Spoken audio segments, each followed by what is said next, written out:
Meowdy y'all, and welcome back to another video. We do a lot of lore and theory crafting on this channel, but it's only until now that I feel ready to tackle the biggest theory in the Stardew Valley community. The wizard's daughter is Abigail. However, not only do I disagree with this theory, I have another theory for who I actually think it is. That's what we'll be discussing today, so buckle up. If you don't know me, I'm Sauter. I make Stardew Valley YouTube videos featuring long plays, game challenges, lore and theory crafting, and analyses, so if you've got any feedback or suggestions for the next video, feel free to leave a comment down below and hit that subscribe button for more. If you're not already familiar with the theory of the wizard's daughter being Abigail, let's recap. I'll explain the general theory and the reasoning behind it, and then add why I disagree with it with my reasoning. Reach 10 hearts with the wizard and he'll state, "You mustn't tell anyone, but I have reason to believe that one of the locals is actually my daughter.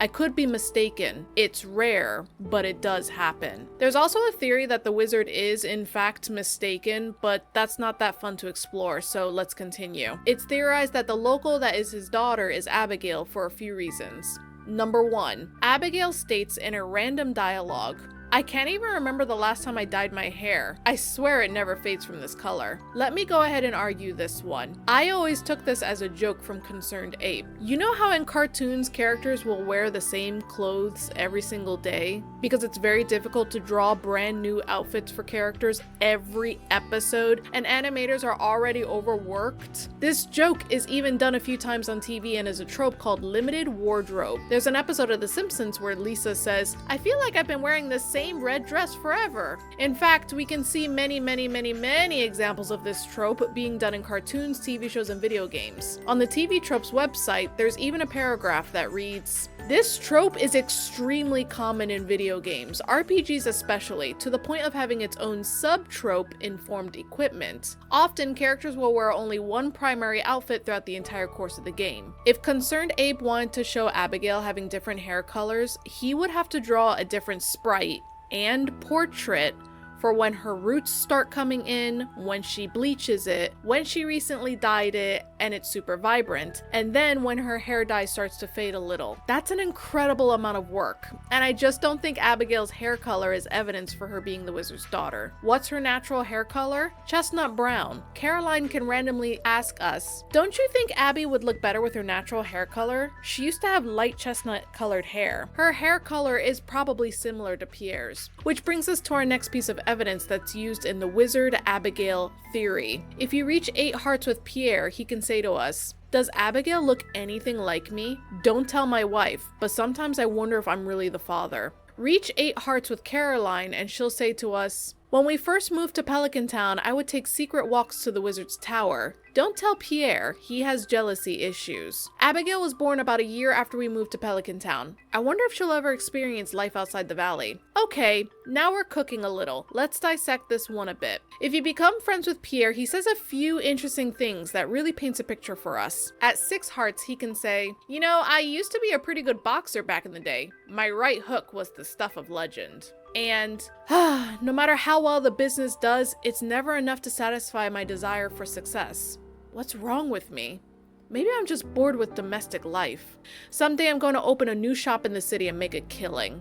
Unfortunately, business is so slow, I can hardly save any money." It seems as though Pierre is really unhappy with the way life is going. He works pretty much constantly, except on Wednesdays, and works all festivals. Keep befriending him and we learn more. At 8 hearts, he can say, "Don't tell my wife, but I hate to cook dinner. I'll tell you a secret. Sometimes when the store is empty, I'll practice my opera singing behind the counter. Don't tell anyone." Sheesh, this guy is filled with secrets. He must be a very private person. His 6 heart event further cements this. Enter Pierre's store to trigger a cutscene where you can find a secret stash behind Pierre's bookshelf in his bedroom. He asks that you tell no one, and we can respond with, "Your secret is safe with me," or "Your wife deserves to know about this." Pierre is filled with secrets, and apparently Caroline is unaware of a lot of this, seeing as how every little factoid about him is followed with, "Don't tell my wife." If Pierre and Caroline told me, "The sky is green,"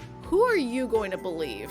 Well, I turn on the TV and see the green rain for myself. But my point is, when Caroline tells us, when we first moved to Pelican Town, I would take secret walks to the Wizard's Tower. Don't tell Pierre, he has jealousy issues. I have no reason not to believe her, because she hasn't shown us that she's a super secretive person. She actually seems like an open book, flaws and all. We know that she's very traditional because she bluntly asks us if her daughter would look better without dyed hair. She also tells us when we reach 6 hearts with her. When we first moved here, I took a while to settle down. I wasn't ready for the domestic life. Pierre's a bit traditional, but he's a good man. He's ambitious, but he always puts his family first. You know, I used to want to be a farmer myself. Well, more like a rancher. I always loved movies about the Wild West when I was a girl. Stardew Valley is nice, but I wish I knew more people. I'm glad that we've become friends. Caroline enjoys the outdoors, she enjoys nature, and it takes her some time to make friends. I theorize that when Pierre and Caroline first moved to Pelican Town, she took those long walks into the woods and discovered a mysterious tower. We need to remember that there really isn't much to do in Pelican Town, and we're not even sure when the Star Drop Saloon opened up. Taking long walks in the woods in a town you just moved in, where you don't have any friends yet, was probably Caroline's main activity. And if she discovered a cool looking tower, of course she kept going back there and checking it out. What else was there to do? If Caroline states that Pierre's got jealousy issues, I believe her. The third piece of evidence that's used in the Wizard Abigail theory is something that he says when you reach 6 hearts with him. I was married long ago. After my wife and I split, she began flying around the countryside, cursing everything she saw. It's not a very mature way to express one's anger. Many people interpret this as him cheating on his wife, and in her anger, she flies around the countryside and curses everything she sees. And I wholeheartedly agree. Either the wizard cheated on her or he left her for another woman. I think a lot of people theorize that it's going to be someone in Pelican Town because he lives right outside of it. But we know for a fact that he can just teleport to places in an instant based on our first cutscene with him when he teaches us about the Junimo. Distance is not a factor for him. Now, allow me to share my theory with y'all, since I don't think his daughter is Abigail. The wizard's daughter is actually Jazz. Let me explain. Jazz actually has purple hair, and we know her hair isn't dyed or anything like that. There's no way Marnie would allow her to dye her hair at such a young age. She's not even allowed to drink coffee. If you try to gift her coffee, she'll state, "Oh, Aunt Marnie doesn't let me drink coffee yet." So her hair is naturally purple, and if we're going to use Abigail's hair color as evidence, then we can use Jazz's hair color as evidence, which would also include Shane and Sebastian, but let me continue with my evidence for Jazz. The wizard states that his ex-wife, the witch, is so angry and bitter about their separation that she flies across the countryside and curses everything she sees. We can see this with a random event where she flies onto our farm and strikes a curse onto our chicken coop. The following morning, we find a void egg that we can incubate, hatching into a void chicken. Whoa, this is so scary. Shiver me timbers. Like, seriously, is this the scary anger from a betrayed wife that we're supposed to be seeing here? The void chicken is, first of all, very cute, and the eggs it lays can still be sold as is or turned into void mayonnaise. Now, I know the void egg and the void mayonnaise are poisonous to humans, but this seriously just doesn't impress me as some big scary thing that happened. What if the witch was capable of doing some serious damage with her magic? And what if her anger was taken out on the wizard's lover? Get Jazz to 8 hearts, and on Sundays only, she'll state, "Did you know Shane's my godfather? He was a friend of my parents. They died." This is never brought up again. She never tells us how her parents died, and neither Shane nor Marnie ever talk about it ever again. If I was married to someone and they cheated on me or left me for someone else and I had the power of magic at my side, wouldn't I go after the lover? When we look at Jazz's liked gifts, most of them seem perfectly normal for a child her age. But 2 of her loved gifts are connected, I think. She loves the fairy box, which summons a level X fairy companion that heals you in combat situations. Fairies are obviously magical beings and can even visit your farm and place some magic on your crops to make them really huge. I wonder who else likes the fairy box as a gift. Oh, the wizard is the only other person in the game that likes the fairy box. Everyone else dislikes it. Jazz also loves Fairy Rose, and the description states that an old folk legend suggests that the sweet smell of this flower attracts fairies. This is in general a very pretty flower, so it's no surprise that Evelyn also loves the Fairy Rose, and many other villagers like it too, including the wizard. In 1.6, some characters had an update to the gifts that they enjoy receiving, including Jazz. She now loves Ancient Doll, Strange Doll, Green, and Strange Doll, Yellow. I think on the surface we can theorize that she probably likes these items because she likes dolls, as you can see in her room. But a little bit of lore will tell us that the Ancient Doll's description states, an ancient doll covered in grime.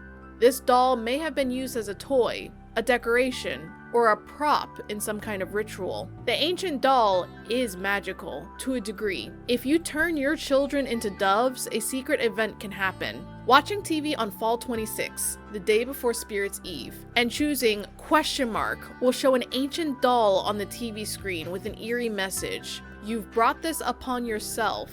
Now I'm free. And an ancient doll will pop out of the TV. Thereafter, a cursed ancient doll will fly around and attack players in front of the dark shrine of selfishness. When slain, it will turn into a large black bird and fly away. Exiting and re-entering the witch's hut will respawn the doll. Killing this doll counts towards the monster eradication goal of killing 200 bats and awards 20 combat experience. Jazz is drawn to this magical energy, but I theorize that she's too young to actually have any magic yet. The wizard can say to us, I sometimes observe the local villagers in secret. I am hoping to find an apprentice. Someday I will leave this mortal plane, but my arcane pursuits must continue. Abigail is the red herring, a super legendary fish that was added in 1.6. Just kidding. A red herring is something that misleads or distracts from a relevant or important question. It may be either a logical fallacy or a literary device that leads readers or audiences towards a false conclusion. Given some time, I think that Jazz will begin to unlock some magical powers, and hopefully the wizard, Marnie, and Shane are there to support her. With that said, I hope you all enjoyed this video, and thank you so much for watching. I stream pixel art and Stardew Valley on Twitch, so if you'd like to check that out, link in description. And if you've got a suggestion for the next video or some headcanons that y'all have and want to share, be sure to leave a comment down below, and make sure to hit that subscribe button to catch my next video. I'll be making more Stardew Valley videos, so keep an eye out. See y'all next time. Bye!